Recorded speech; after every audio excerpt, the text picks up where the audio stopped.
Assalamualaikum and salam sejahtera. Now we are going to discuss a phase diagram for a limited solubility system. We take example an eutectic phase diagram of a plumbum and stannum alloy system. This is the melting or freezing temperature for pure plumbum and pure stannum. Remember that in a limited solubility system, it contains a mixture of solid solution. Therefore, in this system, a mixture of solid solution alpha and beta is formed, where the solid alpha rich with plumbum and the solid beta rich with stannum. Note that in alpha and beta, both plumbum and stannum is completely soluble into each other. Hence, only one phase of solid alpha or solid beta is formed.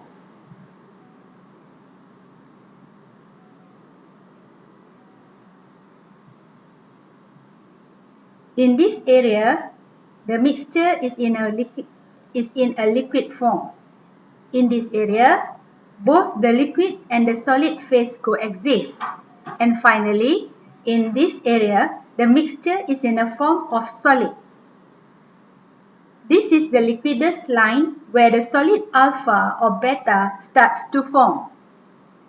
And this is the solidus line where the remaining liquid is almost solidified. A solvus line separates the homogeneous solid solution systems from a multi-phase system. This occurs when the solid solution became unstable in a very low temperature that caused the two phases separated. This may also occur when the solid substance does not melt uniformly, hence a new solid of different composition forms. We will look into this later.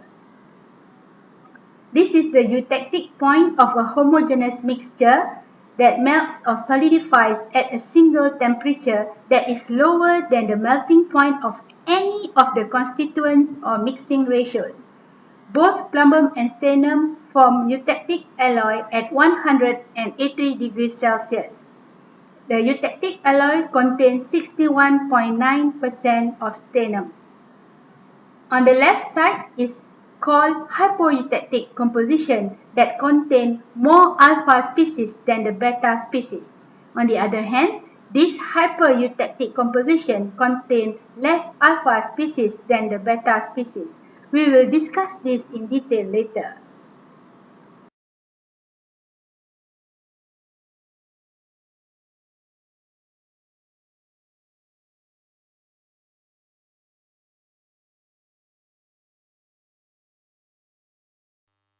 Now let us study in detail the hypoeutectic composition of the alloy. First, let us study the solubility limit of stannum in plumbum to form a solid solution alpha.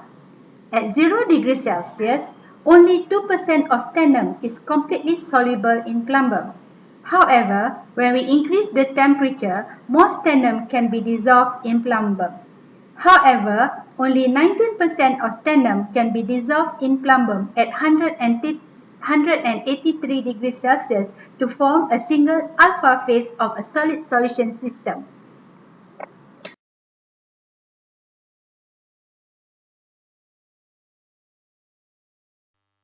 Now, we are interested to know the phase and phases that present at a particular point of interest. Let's say we are interested to know the change in phase and its composition of an alloy containing 2% of stannum when it is cooled from 400 degrees Celsius to 0 degrees Celsius. We know that at point A, the alloy is in a form of liquid, which means that it is 100% liquid and the weight of the alloy is 50 grams, which is similar to the weight of the alloy. Similarly, at point C, the alloy is completely in solid form, and both solid and the liquid phase contain 2% stannum. At point B, both liquid and alpha phase coexist. By drawing a T line, we get the composition of the liquid liquid phase is about 3% stannum, and the composition of the solid alpha phase is about 1.8% stannum. Remember that in the isomorphous phase diagram, we use lever rule to determine the amount of each phase that coexists at a particular point. It is also used to determine the amount of the phases that coexist at a particular point in the eutectic phase diagram. Using literature review, we know at point B, 50% of the alloy is in the form of liquid, and the remaining 50% is in the solid form. When we convert these values into gram, we get that the weight of both the liquid and the solid phase of the alloy is 25 gram.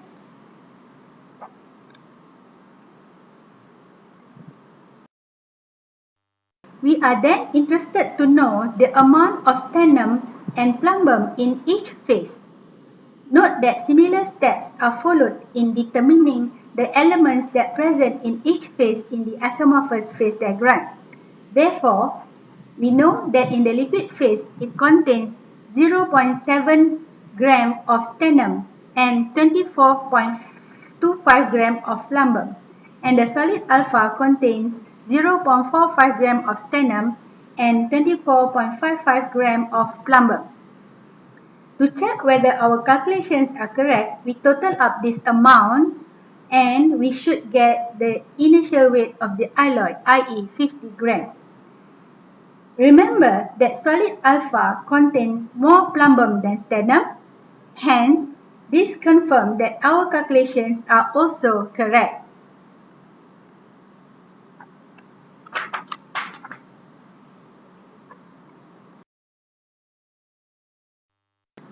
Now, let us study the microstructure of the alloy when it is cooled from 400 degrees Celsius to 0 degrees Celsius. At point A, the alloy is in a form of liquid that contains 2% stannum. When the cooling temperature reaches line 1, i.e. about 320 degrees Celsius, the solid alpha starts to form, and it grows bigger when the cooling temperature reaches at point B. We know at this point the composition of the liquid is 3% stannum. And finally, the remaining liquid will completely solidify after passing through line 2, and the composition of the solid alpha is 2% stannum. Now let us shift our composition of interest to alloy containing 10% stannum. Similarly, the alloy transforms from fully liquid to fully solid from point A to point C. However, a new phase starts to separate out from the alpha phase when it is forced to cool to the temperature below the solver's line. The new phase is the beta phase that contains more stannum than plumbum. Now, we are interested to know the composition of the alpha and the beta phase that present at point D.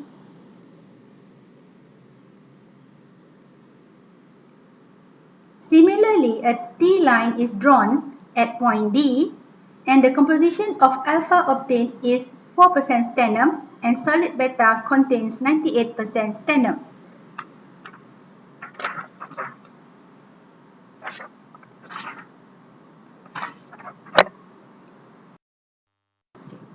Now, we are interested to know the amount of the alpha and the beta phase that present at point D. We still use lever rule to determine the amount of these phases. Remember that C note is the composition of interest, i.e. the alloy containing 10% of stannum. Therefore, at point D, 93.6% of the solid is the alpha phase and only 6.4% is beta phase, which is equal to 46.8 gram of solid alpha and 3.2 gram of solid beta. It was found that in solid alpha, it contains 44.9% of plumbum, which is more than in the solid beta. Remember that in alpha phase, it must contain more phloem than sternum.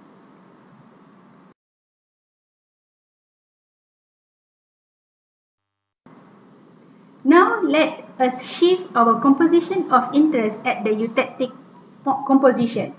At point A, the eutectic composition is in a form of liquid. Solid eutectic starts to form at point B, which is at 180 degrees Celsius. Solid eutectic composed of solid alpha and beta phase that is arranged alternately in a form of lamellar structure.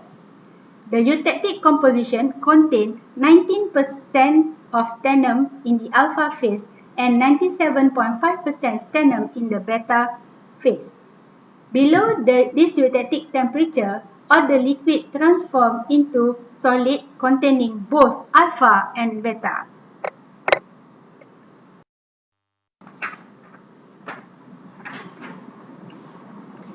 Using lever rule, the amount of each phase and its composition in gram can be determined.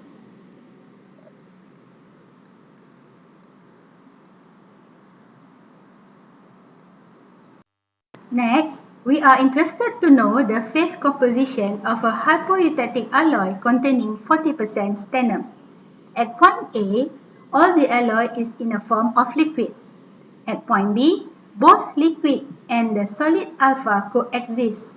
The composition of the liquid phase is determined by drawing a T line that connects both the liquidus and the solidus line, and we get 51% of sternum exists in the liquid phase.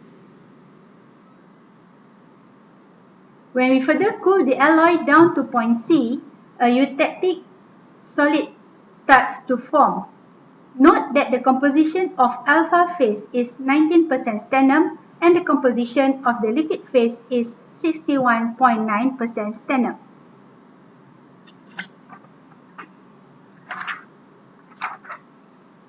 Hence, below 133 degrees Celsius, the remaining liquid with the eutectic composition completely solidified. Note that the eutectic composition of the alpha and beta is always 19% sternum and 97.5% sternum respectively. Finally,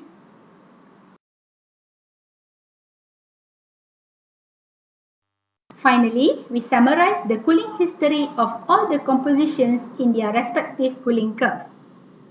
Composition below 2% of sternum, the cooling curve obtained is similar to the solid solution obtained in the isomorphous phase diagram. At 10% sternum, a new beta phase starts to form at 140 degrees Celsius. Uniquely, the eutectic composition exhibits a cooling curve that is similar to the pure element where the liquid completely solidifies when it is cooled down to 180 degrees Celsius. No freezing range occurs. And finally, at 40% sternum alloy composition, no freezing range occurs when the remaining liquid with eutectic composition transforms into solid form.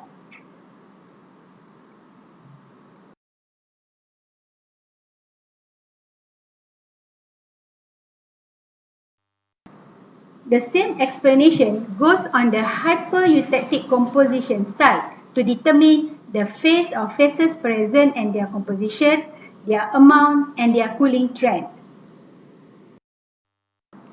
Thank you everyone and stay safe.